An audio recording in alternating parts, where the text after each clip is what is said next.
The 10-day festival is underway at Landa Park. Visitors are coming from around the world to celebrate German culture at this year's 56th annual Wurst Fest.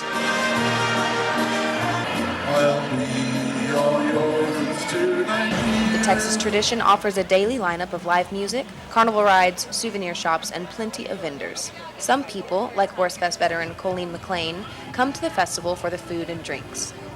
My favorite part of Wurst Fest is beer, sausage, and the chicken dance. Okay. Others, like Texas State alumnus Derek Stavinoa, come to Wurst Fest for the atmosphere.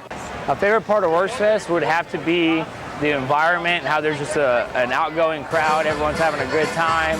Stavinoa also shared what food he thinks is essential to the Wurst Fest experience. Of course, it's Wurst Fest, so you gotta have some sausage. You gotta try as much sausage as you can. Wurst Fest will be open until Sunday, November 12th. For Bobcat Update, I'm Peyton Donnell.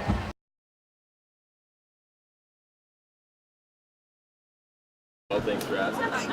Homeies with Scales is an educational organization that began this year in San Marcos. The organization sets up at venues around town to give participants an opportunity to learn and interact with reptiles. All right, well, it's called Homeies with Scales. It's pretty much our outreach to the public. We try to give people an opportunity to hang out with animals that they don't usually get to see, as well as it's a chance for us to show that if you know a little bit about these guys, they're not nearly as scary as you would think. People of all ages have come out to learn about their cold-blooded friends. I think I really like that they have a lot of reptiles. I like reptiles. Homeies with Scales is expanding to include outreach to local schools. We're also looking to get back into Boy Scouts, Girl Scouts, YMCA, as well as we do snake removal and that kind of stuff. So we're pretty much your one-stop shop for anything reptile. You can find Marilyn and other reptiles at Homeies with Scales outside of Stellar Cafe every third Thursday of the month. For Bobcat Update, I'm Leanda Harley.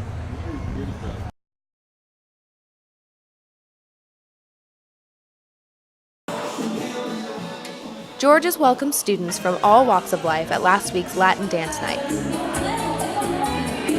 Students were able to be immersed in many aspects of Latin culture, such as food, music, and dance.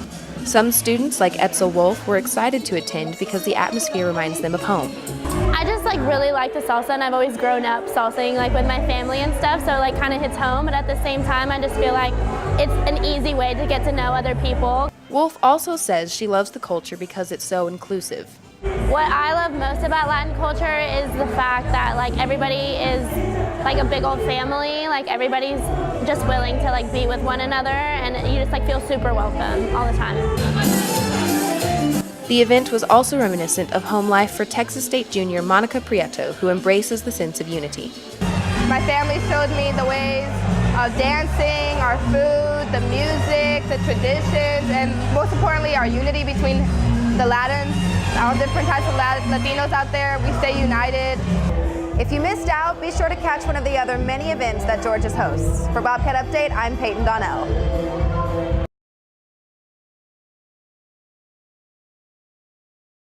The new high school is being built next to Carpenter Hill Elementary, which is on a high road close to Highway 21. Also, under construction is an elementary school on Old San Antonio Road in Buda. Adding the schools is necessary because of the tremendous population growth in Hays County. The high school, we've needed a high school for a long time because our two existing high schools are approaching 2,800 students, which is way more than they're built for. Construction of a replacement elementary school in Hays County will start early next year. We are growing, and so we need more room. We're actually still growing between 500 and 700 students a year, so that's actually about the size of an elementary school. So if you think about it, we're growing as a school district about the size of a brand new elementary every year. The Hays CISD recently launched a nominating process to name the new schools. Nominations will be accepted for 2 weeks, but only residents of the district may participate. Schools are estimated to be completed by fall 2019. For Bobcat Update, I'm Albino Hernandez.